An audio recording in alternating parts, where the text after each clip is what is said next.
Hi guys, ভুল হয়ে যাচ্ছে, মনে থাকছে না। যে জিনিসগুলো ভুল হয় সেগুলো ভালো করে আলাদা করে মার্ক করে রাখবেন হাইলাইটার পেন দিয়ে। খুব ভালো ভালো অনেক টিচাররা আছেন যারা খুব সুন্দর মতো ক্লাস নেয়। সেটা হচ্ছে কোন কোন জিনিসগুলো আমাদের বাদ দিতে হবে, বিকজ ফার্স্ট টাইম যারা প্রিপারেশন নেন তাদের অনেক কিছু সম্পর্কেই আইডিয়া থাকে না। হাই গাইস, আসসালামু আলাইকুম, welcome back to my another study blog. Guys, পরীক্ষা তো মনে হচ্ছে একদম দরজায় এসে করা নাড়ছে। অ্যান্ড আমার অবস্থা কি জানেন? আমার মনে হচ্ছে আমি কিচ্ছু পড়িনি, আমি কিচ্ছু পারি না। মানে এতদিনে যা যা পড়েছি মনে হচ্ছে সব কিছু মাথা থেকে বেরিয়ে গেছে। সো গতকাল রাতে অনেকক্ষণ ধরে বসে বসে সব কিছু বিশ্লেষণ করে আমি যে কয়েকদিন বাকি আছে তার একটা স্টাডি প্ল্যান বানিয়েছি। প্রতিদিন আমি কী কী টপিক পড়বো, কী কী সাবজেক্ট পড়বো, সেই অনুযায়ী আমি একটা স্টাডি প্ল্যান তৈরি করেছি। অ্যান্ড এটা হচ্ছে আমার স্টাডি প্ল্যান। আজকে হচ্ছে 25 তারিখ অ্যান্ড পরীক্ষার জন্য ঠিক 24 দিনের মতো বাকি আছে। সো আমি হচ্ছে আজকে আমার স্টাডি প্ল্যানে বাংলা, ইংরেজি, ম্যাথ আর সাধারণ জ্ঞান রেখেছি। বাট সেটা শুরু করার আগে আমি গতকাল কিছু ফ্রেজ পড়েছিলাম। তো ওইটা পড়ার পরে আমার আর রিভিশন করা হয়নি, লেখা হয়নি। তো আমি ভাবলাম যে প্রথমে সেটা লিখে নিই, বিকজ আমি কোনো একটা জিনিস পড়লাম বাট সেটা রিভিশন করলাম না, সেটা কতটুকু পড়া হয়েছে সেটা দেখলাম না, তাহলে ওই জিনিসটা আসলে পড়ে কোনো লাভ নেই। আমি যাই পড়ি সবসময় ট্রাই করি সব কিছু রিভিশন করে একদম লিখে পড়াটা কমপ্লিট করার। এইভাবে করলে আমার জন্য পড়াটা একদম বেস্ট হয়।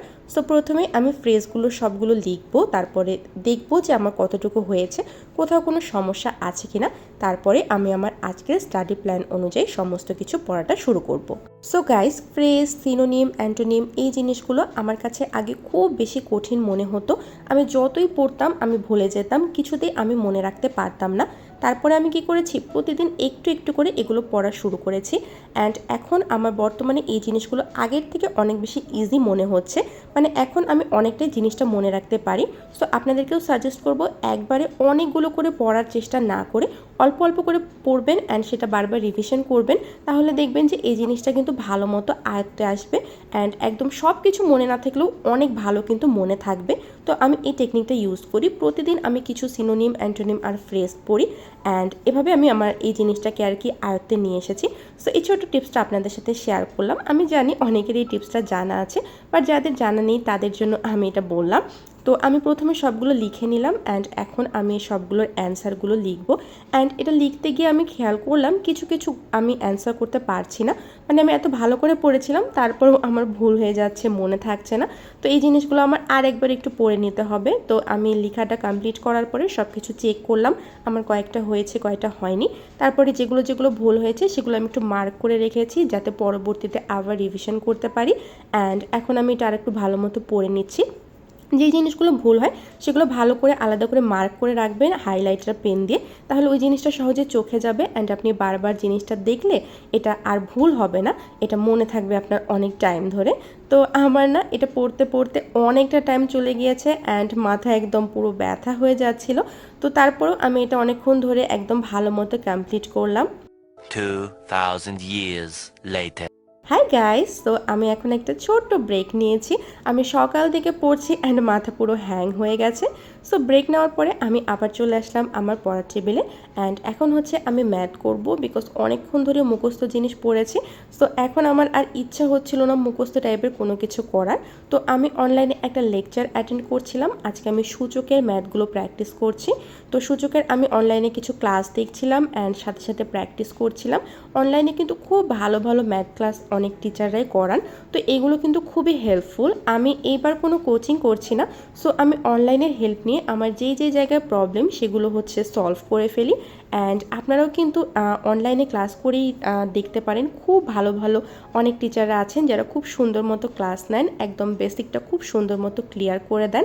তো এটা খুবই একটা ভালো ওয়ে যারা কোচিং করতে চাচ্ছেন না। অ্যান্ড আমার কাছে মনে হয় কোচিংটা কিন্তু খুব বেশি ইম্প্যাক্টফুল হয় না। আপনি যদি নিজের থেকে সব কিছু বুঝতে পারেন যে আপনার কোন জিনিসগুলো পড়তে হবে, কোনটা আপনার বাদ দিতে হবে, তাহলে কিন্তু আপনি নিজে বাড়িতে খুব ভালো মতো প্রিপারেশন নিতে পারবেন। অ্যান্ড যারা এরকম আছেন যে নিজে নিজে পড়তে পারেন না বা সবসময় আপনার একটু প্রেশার ফিল করা দরকার, তাহলে আপনি কোচিংটা করতে পারেন।